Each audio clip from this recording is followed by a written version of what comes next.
భారత ఎన్నికల సంఘం. ఇది ఏనాడైనా ఈ దేశ ప్రజలకి ఓటు హక్కు ఇచ్చింది అంబేద్కర్ అని అనౌన్స్ చేసిందా?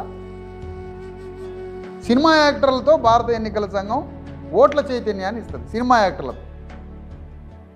సినిమా యాక్టర్ల ద్వారా భారత ఎన్నికల సంఘం ఓట్ల చైతన్యం చేసిద్దట. కానీ అంబేద్కర్ ద్వారా ఓటు వచ్చింది అని ఈ దేశ ప్రజలకి ఎన్నికల సంఘం ఎప్పుడైనా చెప్పిందా? ఏ పాలకుడైనా మరి గణతంత్రం జనవరి 26న రాజ్యాంగం అని చెప్పిందా? అంటే ఇంత వాక్యూమ్ ఉంది ప్రజలల్లో రాజ్యాంగం ద్వారా మనం విముక్తి పాలైనాం.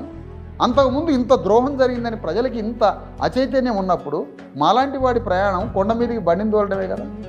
ప్రజల చైతన్యం చేస్తున్నాం.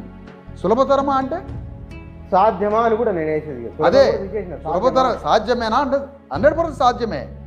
అంబేద్కర్ పోరాటం ఎంత కఠినంగా ఉందో దానికన్నా కోట్ల రెట్ల కఠినమే ఇది. కానీ పోరాటం తప్పదు కదా. పోరాటానికి వెనకడుగు వేసేది లేదు కదా. అందుకని ఈ యుద్ధం తప్పదు.